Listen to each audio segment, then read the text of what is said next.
en principe droit à 10 minutes, comme tout le monde. Votre honneur, je voudrais vous dire exactement ceci. Ici, nous sommes venus pour que la vérité, finalement, puisse aider à votre tribunal de rendre une bonne sentence. 10 minutes, 15 minutes, 20 minutes, je vous demande maximum 17 minutes. Allez-y. Parce que c'est très important. Merci beaucoup, votre honneur. Je voudrais dire d'abord que je ne suis pas choqué du tout. Je ne suis pas non plus surpris.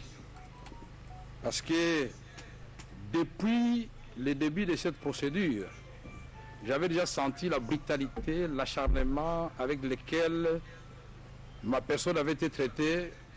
Je disais déjà à ma femme, la messe est dite. Mais en tant qu'homme d'État, j'accepte déjà ce qui va arriver. Pas plus tard que ce matin, quand il est venu, on a prié. Je lui ai dit, vous allez entendre là-bas 20 ans, 30 ans, 40 ans. Préparer les enfants moralement à cela. Parce que la vraie justice viendra de Dieu. Quand les juges ici, humains, s'écartent de la justice, la vraie, Dieu rétablit toujours l'innocent dans ses droits. Ici, j'ai entendu des choses qui n'ont rien à voir avec le procès. C'est comme si vraiment on veut abattre toute la famille. Il ne faut pas oublier qu'il y a ce qu'on appelle la vindicte populaire. Ah, t'as la Moïbiwana, Moïba ou quoi, Moïbina, non, mais c'est pas possible. Comment vous pouvez affirmer des choses, messieurs du ministère public et les avocats de la République, des choses que vous ne maîtrisez pas sur ma famille? Vous parlez d'une maison que vous qualifiez d'hôtel particulier. D'abord, Bol, c'est à 45 minutes de Paris. Ce n'est pas les Champs-Élysées.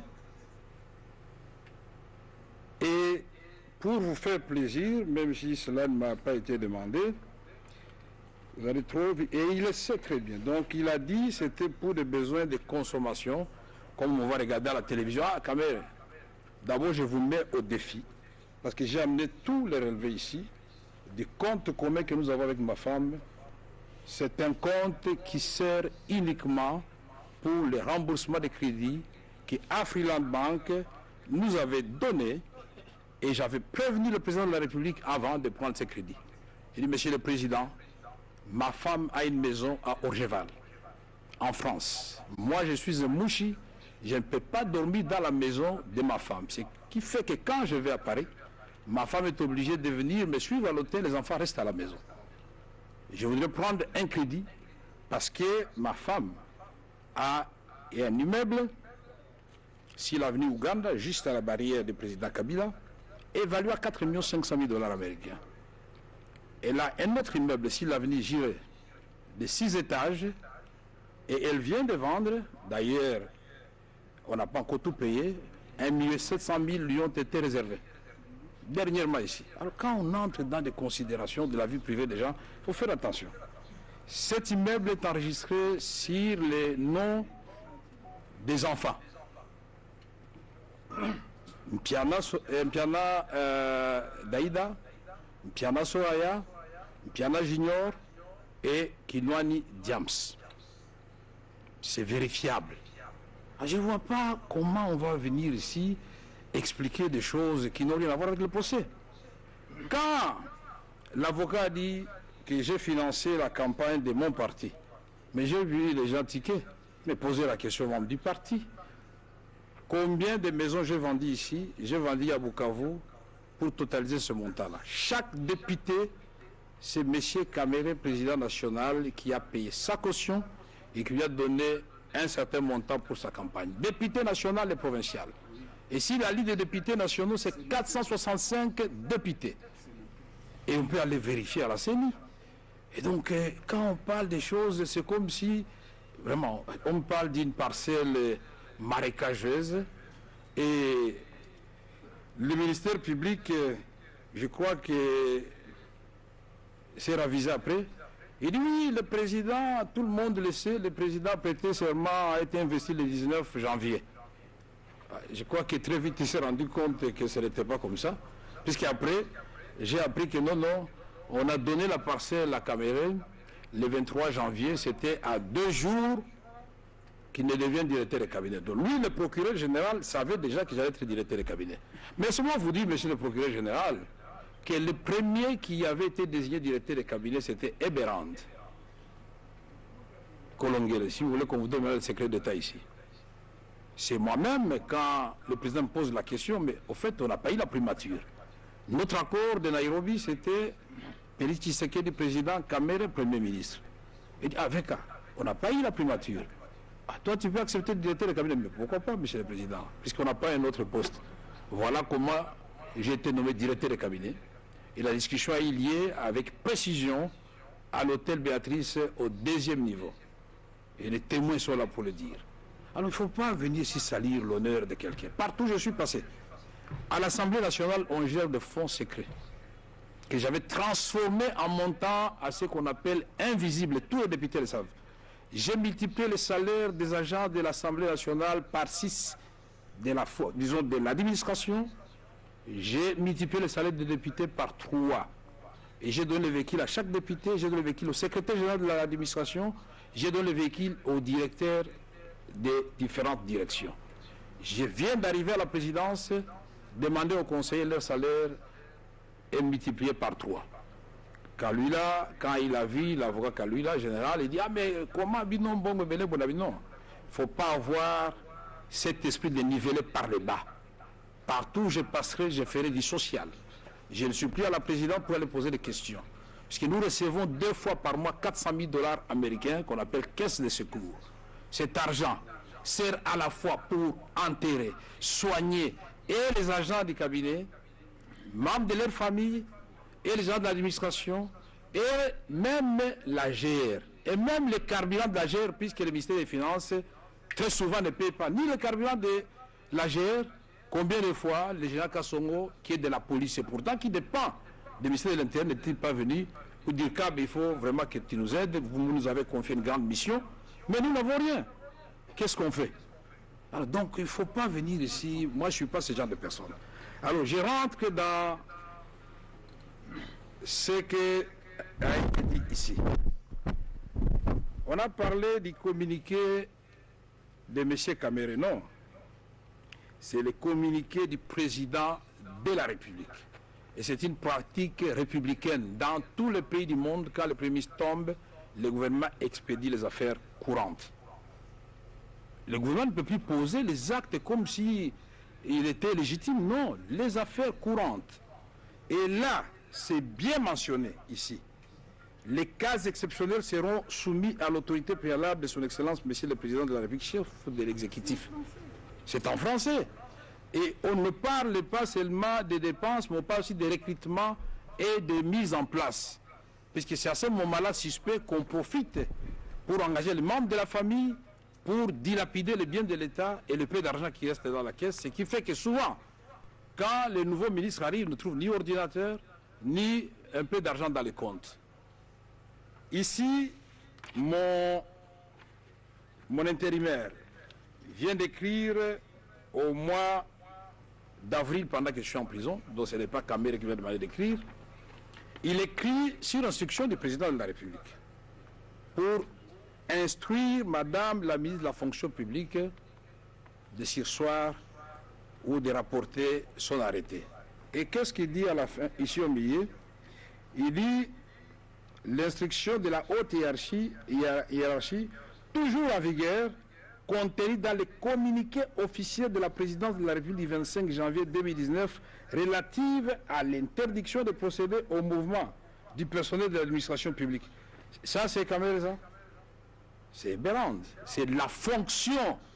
Ce n'est même pas Berand, c'est le président de la République. Alors, ne nous amenez pas ici à juger le président de la République.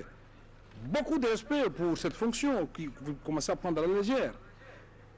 Deuxième élément. On dit, monsieur Kamere, dans le cadre des différents marchés, avait déjà reçu des motivations, des contrats. Mais monsieur Kamere n'a négocié aucun contrat dans le cas de 57 millions qui sont mis en cause ici. Monsieur Jamal est là. Le premier contrat, je ne cesserai de le répéter, c'est en avril 2018. Je ne suis pas là. Ça, c'est signé et paraphé par Sier Bitakwira.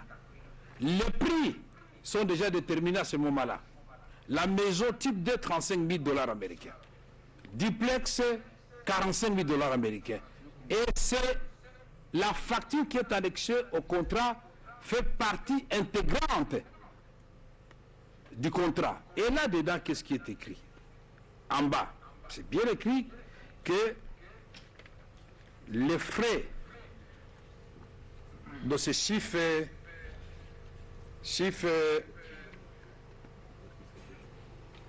là, vous avez tous les prix. C'est Samibo qui l'envoie avec Bitakwira. Et là, qu'est-ce qu'il est écrit?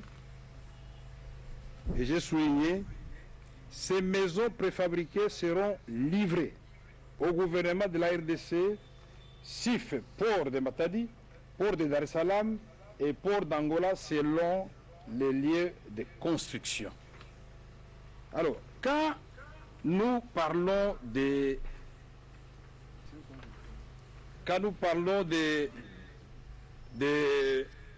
dédouanements, des frais administratifs, les avocats l'ont dit avec beaucoup d'éloquence, M. Jeannot et ses avocats eux-mêmes l'ont dit, mais quand le procureur est étonné ou l'avocat de la République est étonné que je ne connaissais pas M. Jeannot, parce qu'il sait au moins combien déjà on irait qu'au conseiller qu'on soit plus de 200. Toute l'administration, là, nous sommes au nombre de combien?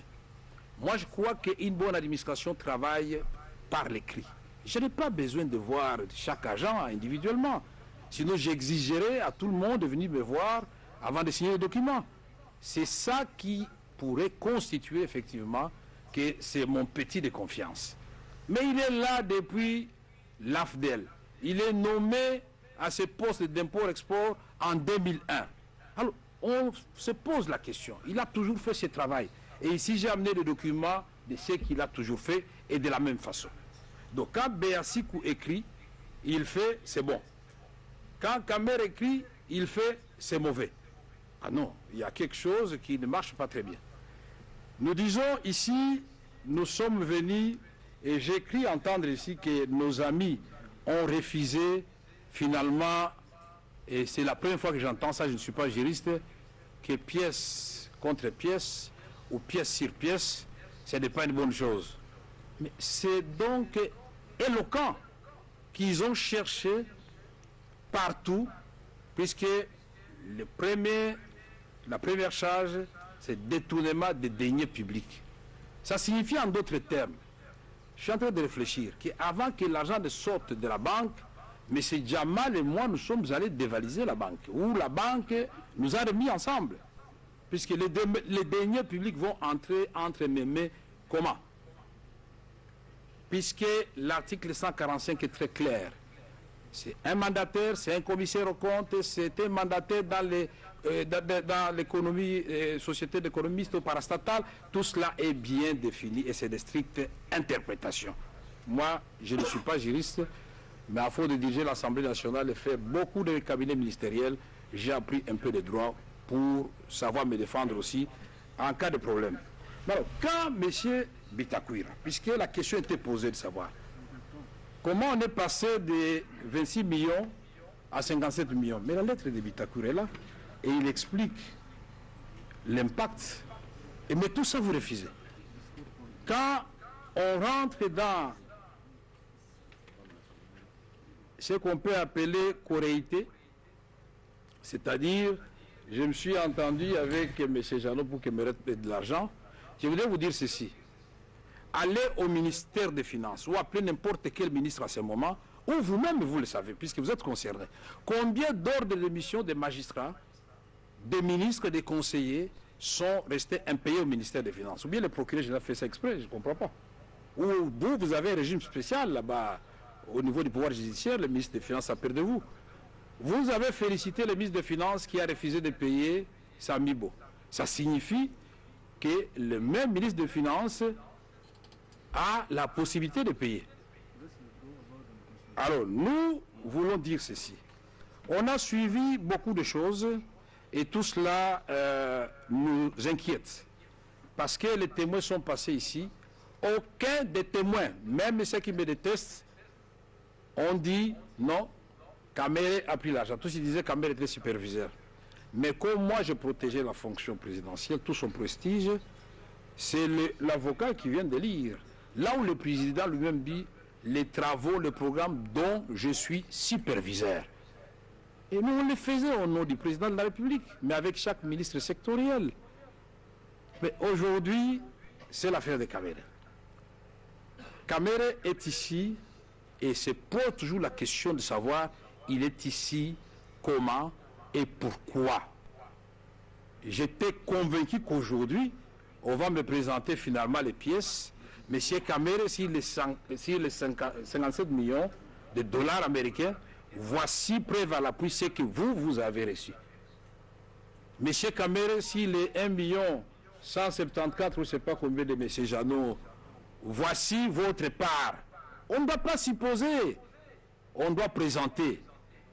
Monsieur Kamere, s'il est 2 100 et quelques de Ousmane, voici votre part. Mais ici, on a dit que Ousmane a été créé précipitamment. Mais j'ai la lettre ici. C'est parce que le temps nous fait défaut, mais je vais vous la donner. La lettre du directeur du marché public, quand il répond, il dit qu'on est bien Ousmane avec une expérience de 1986.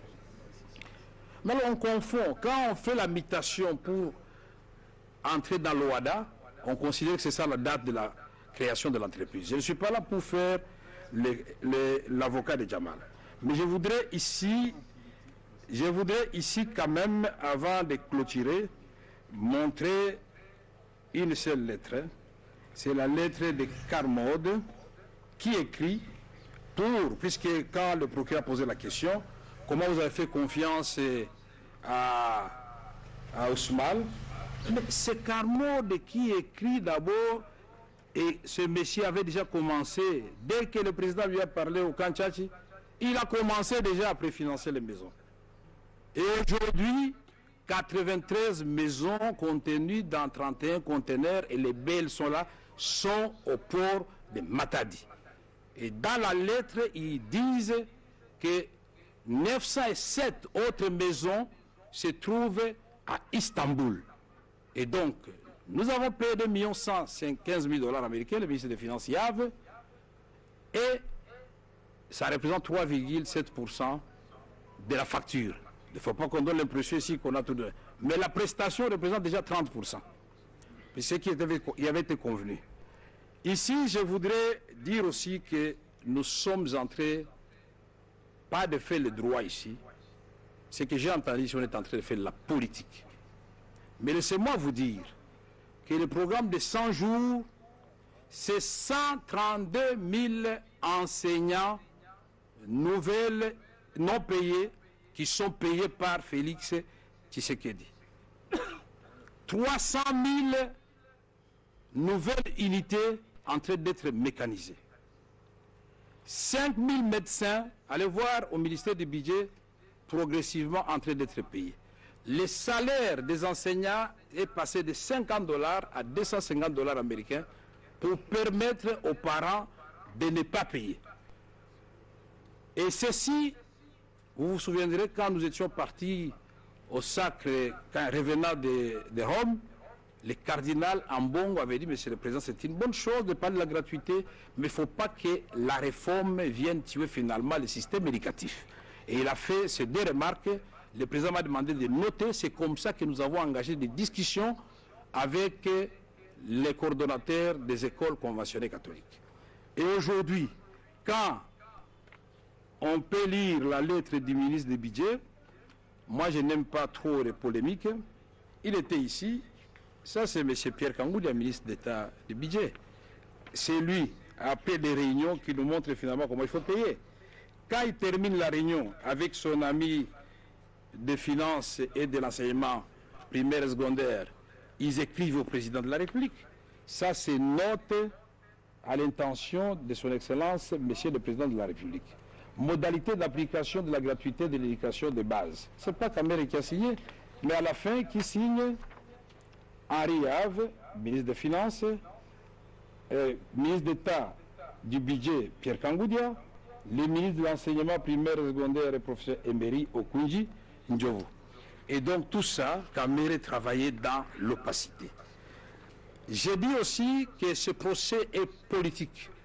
Pourquoi? Parce que au moment où nous parlons, nous avons 132 écoles construites dans le cadre de 100 jours.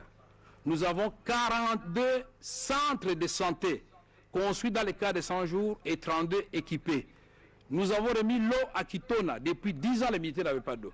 On a remis l'eau au camp Kokolo. Et maintenant, le président pense à donner aux militaires 2000 maisons et 1000 maisons aux policiers. Vous estimez que le président qui avait dit qu'il va faire du social des militaires et des policiers, le premier défenseur de la République, sa priorité, c'est une mauvaise chose. Moi, je suis étonné. Donc, je voudrais conclure en disant ceci. On n'a pas pu démontrer ici, puisque c'est en direct, par une pièce irréfutable, le détournement des deniers publics par M. Kamere. On n'a pas pu démontrer ici, d'ailleurs, je n'avais même pas besoin de parler, puisque Jamal a parlé lui-même, il ne m'a jamais rien remis. On n'a pas pu démontrer ici la correctité avec M. Jeannot, puisqu'il vous a présenté toutes ces pièces. Le comptable a parlé. Je me demande quand le comptable parle, les ministères publics ferment les oreilles ou comment? Puisque le comptable a dit oui, j'ai reçu une décharge, et au retour, Jeannot est venu me remettre les pièces justificatives. Alors, je pose la question. Au niveau de la corruption, vous supposez qu'on m'a corrompu parce que Changaloume est mon cousin, donc monsieur le président. D'aujourd'hui, s'il y a un membre de votre famille ici à Makala, automatiquement on doit vous amener aussi à Makala. Comme je suis là, donc en principe, on devait amener aussi mes enfants. Votre papa c'est un voleur, alors vous tous là, vous êtes des voleurs. Mais le pénal, c'est individuel. C'est un père de famille, il a ses enfants, il a sa femme, et il est présumé innocent. On a essayé de le torturer à gauche, à droite, citer le nom de Kamere. Mais je vais citer un innocent. Le papa ici a été soumis aussi à beaucoup d'interrogatoires. Citer Kamere, pas de Kamere. Et c'est politique, pourquoi? Parce que quand nous découvrons qu'il y avait des ponts, plus de 35 ponts, qui n'avaient pas été placés alors qu'ils avaient déjà été achetés, on découvre qu'il y a des bacs 24, on les pose et on fait 2000 km de route bâtie, le DG de l'office des routes est arrêté. Quand on accélère les travaux de Saute-Mouton et on fait l'avenue du commerce, on bétonne Bokassa, on fait une nouvelle avenue à Kisuka, on bétonne une partie de l'avenue du tourisme. On dit non, non, non, l'avenue de diversité, il n'y a plus de Maboulou Mazengele. C'est fini cette affaire, ça appartient au passé. On fait Kulumba, on fait Pelende, à Tchangou. On dit non, si on laisse ces gens continuer à cette allure, avec seulement 222 millions sortis du trésor public, 17 millions de fonds de promotion de l'INEDICI et 27 de FONER, ou l'inverse, mais j'ai le tableau ici, on se dit non, ça c'est la valeur d'un seul ouvrage dans le passé. Je ne vais pas engager de polémique ici. Donc j'aurais voulu que nos magistrats qui sont très regardants, parce que la République n'est pas née d'aujourd'hui. On a eu la zaïrianisation, on a eu l'objectif 80, on a eu des promesses. Mais celui-ci arrive et il commence. Et la pratique des 100 jours, j'ai vu les 100 jours du président Trump, ce n'est pas terminé et il a expliqué pourquoi. J'ai vu les 100 jours du président Macron, les 100 jours du président Giscard d'Estaing, les 100 jours de Mitterrand, les 100 jours, c'est une pratique désormais connue du président du Ghana et du Sénégal. Allez sur Internet, vous allez voir ça. Et qui conçoit ça et sous la direction de qui? Mais le président n'est pas n'importe qui pour venir s'asseoir avec les gens. C'est son directeur de cabinet. Et il le fait, pour terminer votre honneur, oui, en conclusion. Pour terminer, il le fait, c'est pourquoi je disais que c'est politique, il le fait sur base justement de l'article 6 de l'ordonnance portant organisation et fonctionnement du cabinet du chef de l'État qui dit clairement dans ces alinéas que le directeur de cabinet est chargé des liaisons et de correspondre avec toutes les institutions. au nom de la présidence de la République. Donc ici, l'inconstitutionnalité qui a été soulevée par mes avocats, parce que nous n'avons pas bénéficié de tout notre temps pour nous défendre, nous pensions que vous allez accéder à notre demande, et pour un procès aussi sérieux, nous pensions que ça pouvait prendre 2 ou 3 jours. Moi je me disais, d'outre-mer, ça peut prendre même 2 mois. Et donc, je peux même accepter de rester 2 mois ici en prison, mais plutôt que d'expédier les affaires avec peut-être déjà une sentence qui est déjà prononcée d'avance. Alors nous aurons perdu du temps inutilement. Mukele innocent. Attendez, ce que vous dites là, est-ce que Oui. vous mesurez l'importance de ce que vous dites? Mais je l'ai dit au conditionnel. Mais puisqu'il nous traite aussi de temps en temps des... Concluez alors, s'il vous plaît. Oui, je suis en train de conclure. En conclusion, qu'est-ce que vous demandez au tribunal? Je demande au tribunal de constater mon innocence de tout ce qui a été dit ici. Ni les avocats de la République, ni le ministère public, puisque là encore je n'ai pas compris, ni les intervenants de tout à l'heure, personne n'a pu démontrer la culpabilité de M. Vital Kamerhe. C'est Merci. quand même dommage, Merci. tout en vous remerciant, en disant que Awa, Ezandeli Kambo, Yamboka, Merci. Vanu, Malou Aditunga. Awa, Yoke, Mambo, ya inchi na betu. Hapa ni mambo ya inchi na watu wafungule mbecho. Bien, Ce n'est merci. pas moi qui suis attaqué, c'est le président de la République et tout le monde peut le comprendre. Je vous Merci remercie, beaucoup. votre honneur. Madame la greffière, actez que, ayant la parole en dernier, le prévenu Kamerhe a clamé son innocence et donc sollicité son acquittement. Prévenu Mouima, vous avez droit à 10 minutes. Merci beaucoup pour la parole, Monsieur le Président. Je n'ai pas beaucoup de choses à dire. J'ai reçu l'ordre de mission du directeur du cabinet. J'ai reçu l'argent auprès du comptable public. Je suis allé faire le travail comme je l'ai toujours fait, avec loyauté. J'ai fait mon rapport à mon directeur du cabinet et il n'y a pas eu de reproche. Donc je déclare mon innocence. C'est tout. Madame, actez que le prévenu Mouima, ayant la parole en dernier, a clamé son innocence, donc sollicité par la même occasion son acquittement. Ceci étant, la religion du tribunal étant éclairée, les débats sont donc déclarés clos et la cause mise en délibéré pour recevoir jugement le 20 juin 2020. Les conseils des parties sont donc invités à déposer leur note d'audience au plus tard samedi à 16h. Plus rien n'est restant au rôle, l'audience est levée.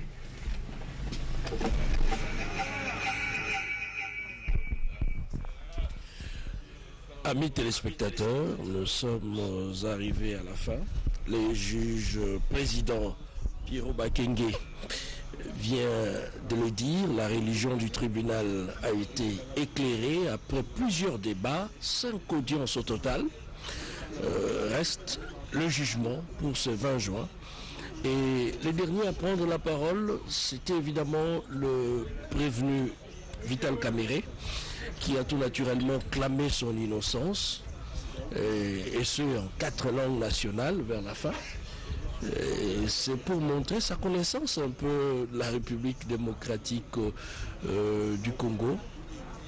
Et il a fustigé le fait que le procès soit politisé, un procès politique, et procès dans lequel l'on s'attaquerait à l'initiative du chef de l'État à travers le programme d'urgence de 100 jours. Et il a tout dit juste après ses avocats, après la réplique de ses avocats. Le prévenu Jamal a également clamé tout son innocence, comme il en a d'ailleurs l'habitude, et il sollicite du coup son acquittement et il compte continuer avec le travail qu'il a déjà entrepris avec les contrats signés avec la République et il pense le faire même en étant en prison. C'est aussi pour montrer sa détermination. Du côté du collectif du prévenu Mouima, c'est le même exercice, clamer son innocence, mais aussi dire au tribunal que le travail a été fait selon le job description, c'est-à-dire dans les attributions du fonctionnaire agent de l'État Mouima, et que rien n'a été fait en dehors des attributions du prévenu Mouima.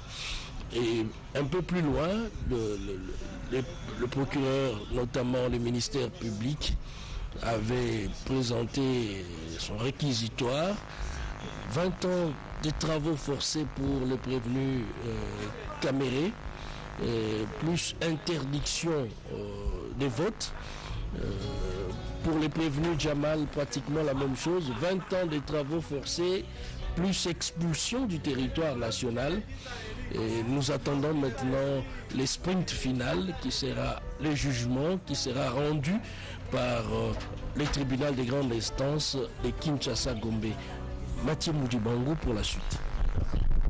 Na tende botondi Cédric Nina baibalanda kibiso uto boloko ya makala to komi na suka po moko molelo to yoki biso banso basambeli ya bakangemi balobi moko na moko abimisi makanti maye mituna biano bizalaki pe manso masukaki na bangome ndakisa Sami Jamal alobaki ndeko Jean Mouima pe Vital Kamere bongo sika bokutani me kozala mbamusu ya suka ekozala omya tukumi bale sanza motoba be awokati ya boloko ya makala Astrid Kongo.